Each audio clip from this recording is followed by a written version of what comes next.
Hello दोस्तों, आप सब कैसे हैं? आई होप कि आप लोग अच्छे होंगे। पिछली क्लास में हमने बताया था कि लेज़र क्रिएशन के बारे में और लेज़र का ग्रुप के बारे में। मैंने लेज़र क्रिएशन करके आप सबको दिखाया था, जैसे कि सेल्स लेज़र के बारे में, परचेज लेज़र के बारे में, सप्लायर लेज़र के बारे में, कस्टमर लेज़र के बारे में। और अभी हम बताएंगे कुछ एक्सपेंसेस का लेज़र होता है जो बिजनेस के लिए बहुत इंपॉर्टेंट होता है। तो चलिए शुरू करते हैं आज की क्लास। दोस्तों, एक्सपेंस लेज़र वो लेज़र होता है जिसमें कंपनी के रोजाना या बिजनेस चलाने के लिए होने वाले सभी खर्चों को रिकॉर्ड किया जाता है। जैसे एक बिजनेस को चलाने के लिए काफ़ी सारे एक्सपेंस होते हैं और उस एक्सपेंस का हम लोग लेज़र बनाते हैं। जैसे कि shop rent, electricity expense, salary expense, internet expense, telephone expense, printing and stationery, office expense, travelling expense, repair and maintenance, advertisement expense, courier expense. तो इस तरह का काफ़ी सारे एक्सपेंस होते हैं। तो चलिए हम लोग एक्सपेंस का लेज़र क्रिएट करेंगे। तो लेज़र क्रिएट करने के लिए सबसे पहले टैली में, गेटवे ऑफ टैली में आना है। उसके बाद क्रिएट पे जाना है। वहाँ पे देखिए लेज़र ऑप्शन शो कर रहा है, ये लेज़र ऑप्शन पे जाना है। अभी जैसे मान लीजिए हम लोग बनाएंगे रेंट एक्सपेंस या office rent. Office rent laser creation name में लिखेंगे ऑफिस रेंट। यहाँ पे जितना भी एक्सपेंसेस होता है उसका ग्रुप जो है इनडायरेक्ट एक्सपेंसेस में हम लोग रखते हैं। अभी एक्सपेंसेस दो टाइप का होता है, एक डायरेक्ट एक्सपेंस और एक इनडायरेक्ट एक्सपेंस। तो हम लोग जो है इनडायरेक्ट एक्सपेंस में रखेंगे। डायरेक्ट एक्सपेंस जो होता है उसके बारे में हम बताएंगे आपको बाद में। तो इनडायरेक्ट एक्सपेंस इसको हम लोग ऑफिस रेंट को रखेंगे। तो अंडर में ग्रुप क्या रखेंगे? Indirect expense. उसके बाद यहाँ पे इसमें जीएसटी कोई एप्लीकेबल नहीं होगा, यहाँ पे नॉट एप्लीकेबल करेंगे। GST applicability not applicable. उसके बाद इसको एक्सेप्ट करना है। ये ऑफिस रेंट का लेजर बन गया। अभी जैसे मान लीजिए सैलरी एक्सपेंस, जो हम लोग स्टाफ को पेमेंट करते हैं, वही सैलरी एक्सपेंस। सैलरी एक्सपेंस यहाँ पे अंडर ग्रुप में क्या रखेंगे ना? Indirect expense. यहाँ पे देखिए आपका लिस्ट ऑफ ग्रुप शो कर रहा है। यहाँ पे इनडायरेक्ट एक्सपेंस आप सिलेक्ट कर सकते हैं या यहाँ पे जस्ट आप टाइप करेंगे इनडायरेक्ट एक्सपेंस। IND हम यहाँ पे जैसे ही एंटर किए, देखिए इनडायरेक्ट एक्सपेंस आ गया। उसके बाद इसको सिलेक्ट करेंगे। उसके बाद type of ledger not applicable, ये नॉट एप्लीकेबल रहेगा। Include in assessable value calculation, ये कहाँ पे यूज होता है वो भी हम बताएंगे आपको। जैसे जैसे वीडियो आगे बढ़ेगा, जिस वक्त इसका जरूरत पड़ेगा, हम आपको वो सब चीज बताएंगे। उसके बाद जीएसटी एप्लीकेबिलिटी में इसको नॉट एप्लीकेबल रखना है। ये हमारा एक लेजर बन के तैयार हो गया। उसके बाद इलेक्ट्रिसिटी चार्जेस, यहाँ पे नेम में लिखेंगे इलेक्ट्रिसिटी चार्जेस। इसको भी हम लोग अंडर ग्रुप क्या रखेंगे? Indirect expense. Type of ledger not applicable, include assessable value calculation not applicable, GST applicability not applicable. उसके बाद और एक लेजर बनाते हैं प्रिंटिंग स्टेशनरी। प्रिंटिंग स्टेशनरी, इसको भी अंडर ग्रुप रखेंगे indirect expense. Type of ledger not applicable, accessible value not applicable, GST applicability not applicable. इस तरह से हम लोग हर एक्सपेंस का लेजर बनाएंगे और उसको ग्रुपिंग करेंगे। दोस्तों, आपके बिजनेस में जिस हिसाब से एक्सपेंस होंगे उस हिसाब से आपका लेजर भी बनेगा। तो इसी तरह लेजर हम लोग को बनाना है एक्सपेंस का। उसके बाद देखिए हम लोग नेक्स्ट अभी देखेंगे करेंसी। हम लोग ग्रुप का यहाँ पे ग्रुप बना करके देख चुके, आप लोग को बता भी चुके हैं। लेजर लेजर क्रिएशन के बारे में भी आपने जाना। और हर लेजर को ग्रुपिंग करना जरूरी है, हर लेजर जो है ग्रुप के अंडर में रहेगा। उसके बाद देखिए ये करेंसी क्या होता है, ये है करेंसी। दोस्तों लेजर क्रिएशन में सबसे बड़ी गलती अंडर ग्रुप चुनने में होती है। अगर ग्रुप गलत चुन लिया तो बैलेंस शीट और प्रॉफिट लॉस गलत आ सकते हैं। इसलिए लेजर नेम से ज्यादा अंडर ग्रुप को समझना जरूरी है। जब भी लेजर क्रिएट करेंगे वो कौन सा अंडर ग्रुप में जाएगा, वो सबसे पहले डिसाइड करना रहता है। अगर अंडर ग्रुप अगर मान लीजिए गलती होता है तो वहां पे balance sheet profit loss account भी गलत हो जाएंगे। दोस्तों लेजर क्रिएशन में हम लोगों को जीएसटी का भी लेजर बनाना होता है। जीएसटी में जैसे आईजीएसटी है, सीजीएसटी है, एसजीएसटी है। ये तीनों जीएसटी लेजर को अभी हम बनाएंगे। तो जीएसटी लेजर बनाने के लिए जैसे अभी हम लोग आईजीएसटी का लेजर बनाएंगे, तो क्रिएट में जाएंगे, लेजर पे जाएंगे, आईजीएसटी। दोस्तों ये आईजीएसटी होता क्या है? जब भी आप गुड्स आउट ऑफ स्टेट, जैसे मान लीजिए मैं उड़ीसा में हूँ, उड़ीसा से बाहर में अगर कुछ खरीदना है, मान लीजिए झारखंड से या वेस्ट बंगाल से, अगर आप कुछ माल गुड्स परचेज कर रहे हैं तो वो आईजीएसटी में आप परचेज लेंगे। और सेल भी अगर करेंगे तो उसको आईजीएसटी में सेल करना होगा। और अगर हम लोकल में खरीद रहे हैं अपना स्टेट के अंदर में, तो दो टाइप का टैक्स वहां पे लगेगा, एक सीजीएसटी एंड और एक एसजीएसटी। तो आईजीएसटी का लेजर हम लोग बनाते हैं अभी। तो लेजर नेम में आईजीएसटी रहेगा। अंडर ग्रुप यहाँ पे देखिए ड्यूटीज एंड टैक्सेस रहेगा। ये इंपॉर्टेंट चीज है, इसको आप ध्यान में रखिएगा। जो भी हमारा टैक्स का लेजर बनाएंगे उसमें हम लोग ड्यूटीज एंड टैक्सेस को ही ग्रुप में रखेंगे। ये क्यों किया जाता है वो हम आपको फिर नेक्स्ट वीडियो में हम बताएंगे। तो इसको ड्यूटीज एंड टैक्सेस में रखिए यहाँ पे। उसके बाद type of duty tax GST and IGST का लेजर बना रहे हैं, इसीलिए आईजीएसटी। आईजीएसटी सिलेक्ट करेंगे, परसेंटेज ऑफ कैलकुलेशन यहाँ पे जीरो ही रहने दीजिए, जो बाय डिफॉल्ट आ रहा है उसी को ही रहने दीजिए। यहाँ पे कोई भी टैक्स रेट मेंशन नहीं कीजिए, इसलिए कि हम लोग जो भी टैक्स वाइज काम करेंगे वो आइटम वाइज में हम लोग टैक्स रेट मेंशन करेंगे। इसीलिए इसको यहाँ पे कुछ भी करना नहीं है,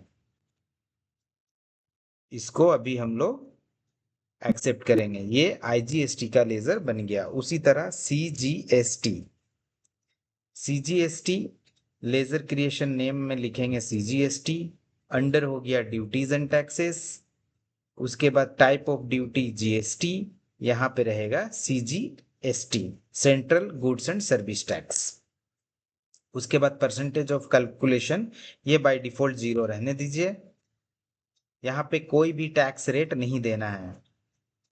उसके बाद फिर ये सीजीएसटी का लेजर कंप्लीट हो गया। उसके बाद एसजीएसटी का लेजर बनाएंगे, state goods on service tax. Laser creation name SGST, under duties and taxes, type of duty में जीएसटी सिलेक्ट करेंगे एंड एसजीएसटी और यूटीजीएसटी इसको सिलेक्ट करेंगे। उसके बाद परसेंटेज ऑफ कैलकुलेशन जीरो, जो बाय डिफॉल्ट है वही रहेगा। ये हमारा तीनों जीएसटी का लेजर हम लोग क्रिएट कर लिए हैं। दोस्तों जब हम आइटम क्रिएट करेंगे, जिस वक्त परचेज सेल का एंट्री लेंगे, उस वक्त आप बिल्कुल क्लियर हो जाएंगे ये सीजीएसटी, एसजीएसटी और आईजीएसटी के बारे में। उस वक्त पूरा डिटेल्स वीडियो एक बना करके मैं डालूंगा। अभी तक हमने बहुत सारे लेजर क्रिएट किए हैं। अब उस लेजर को देखने के लिए हम लोग डिस्प्ले मोर रिपोर्ट्स पे जाएंगे। उसके बाद अकाउंट बुक्स पे जाएंगे। उसके बाद लेजर पे जाएंगे। यहाँ पे देखिए सीजीएसटी हमने क्रिएट किया, इलेक्ट्रिसिटी चार्जेस भी क्रिएट हुआ, आईजीएसटी भी क्रिएट हुआ, office rent, printing stationery, salary expenses, SGST, ये सब सारे क्रिएट हुआ है।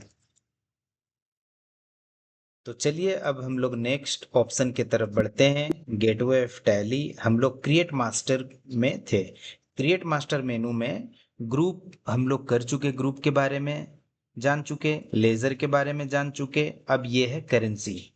ये करेंसी का मतलब क्या होता है? करेंसी का मतलब होता है किसी देश की मुद्रा। जैसे भारत की करेंसी इंडियन रुपीज है, अमेरिकी करेंसी यूएस डॉलर, यूएसडी जो बोलते हैं, दुबई की करेंसी यूएई दिरहम, एईडी। यदि आपका बिजनेस केवल भारत में है तो टैली में पहले से इंडियन रुपीस बाय डिफॉल्ट रहती है। लेकिन यदि आपका बिजनेस किसी दूसरे देश से लेन देन करता है तो उस देश की करेंसी क्रिएट करनी पड़ती है।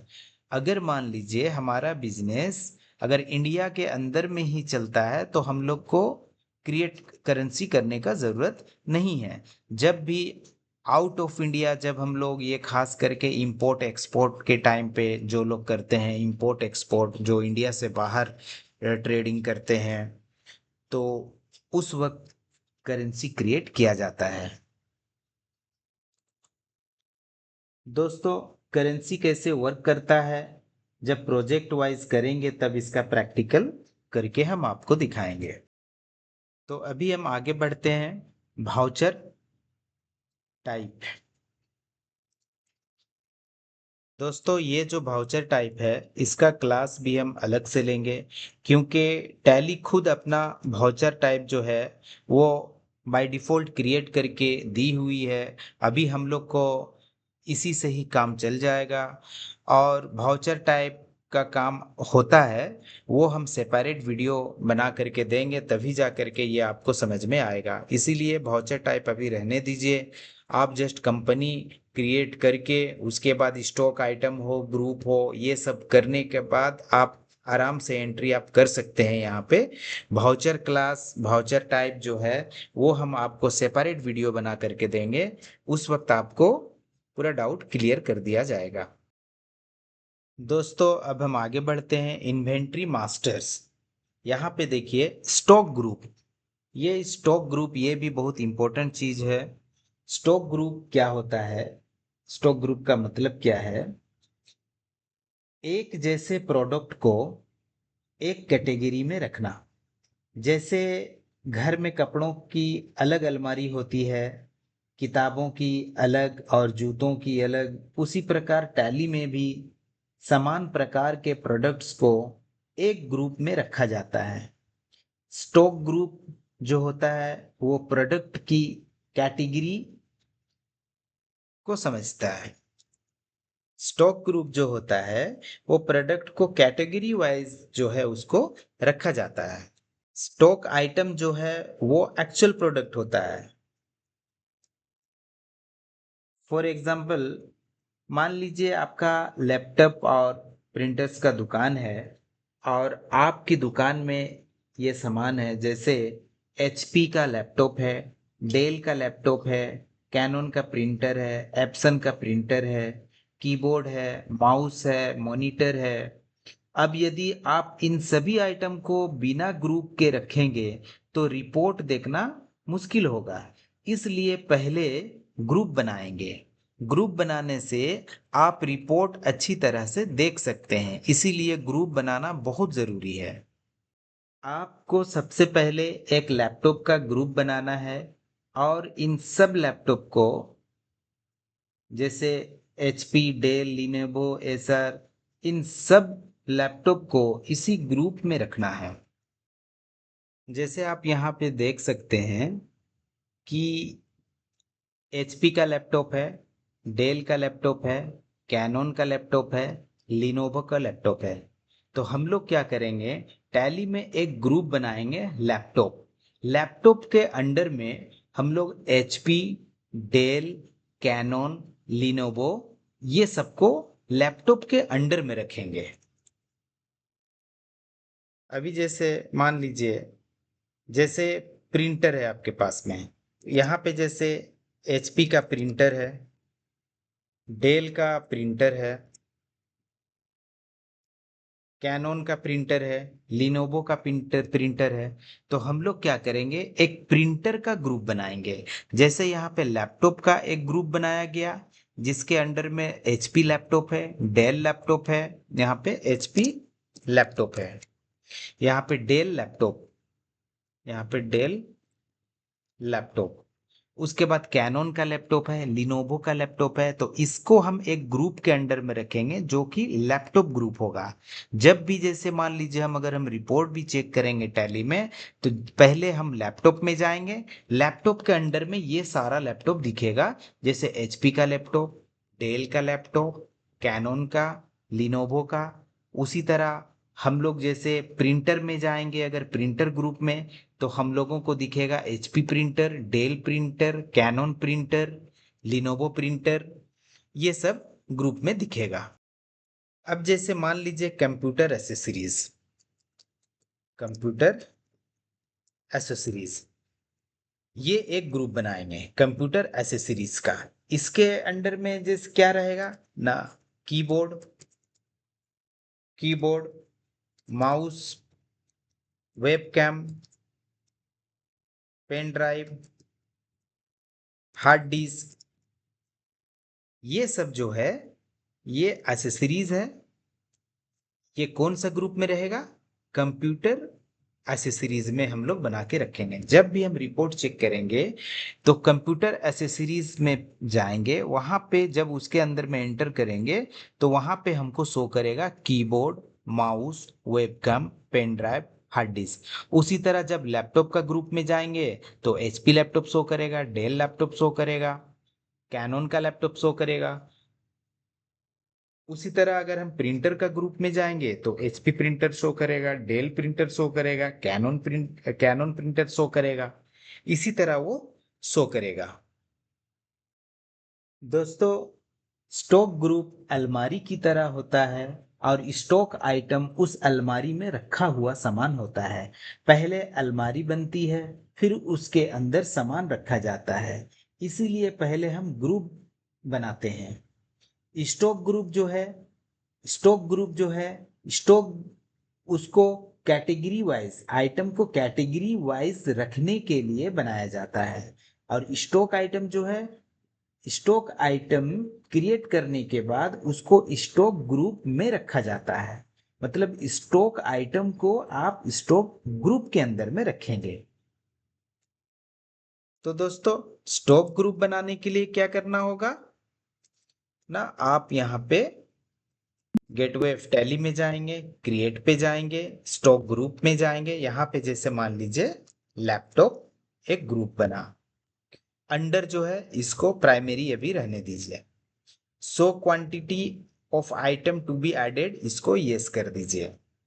उसके बाद यहाँ भी देखिए H S N, S S C related, यहाँ पे जो है जीएसटी जीएसटी जो कंप्यूटेशन जो होगा, आप ग्रुप वाइज भी कर सकते हैं। अगर हम ग्रुप में अगर हम जीएसटी टैक्स रेट अगर हम सेट कर देते हैं, और अगर मान लीजिए हम आइटम कोई परचेज करेंगे, उस ग्रुप में अगर हम डाल देंगे तो आइटम में हमको टैक्स रेट, एचएसएन, ये सब देने का ज़रूरत नहीं पड़ेगा। हम सिर्फ उसको ग्रुप में डाल देंगे, वहीं से वो ऑटोमेटिक जीएसटी कैलकुलेशन कर लेगा। पर हम लोग जो है आइटम वाइज जीएसटी मेंटेन करेंगे, इसीलिए ये एज पर कंपनी इसको रहने दीजिए, बाय डिफॉल्ट जो आ रहा है उसको रहने दीजिए।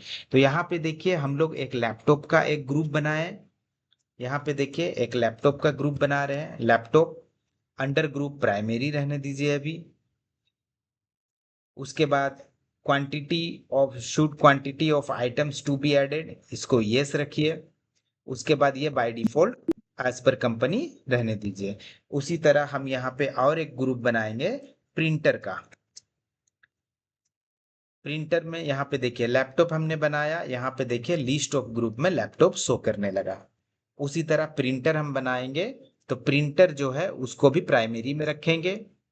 यहाँ पे should quantities of item to be added, इसको भी यस रखना है। उसके बाद as per company by default जो है उसको रहने दीजिए। ये हमारा ग्रुप क्रिएट हो गया। दोस्तों आज हम स्टॉक ग्रुप भी सीखें कि स्टॉक ग्रुप कैसे क्रिएट की जाती है और वो क्या होता है। आइटम वाइज को स्टॉक ग्रुप में रखा जाता है।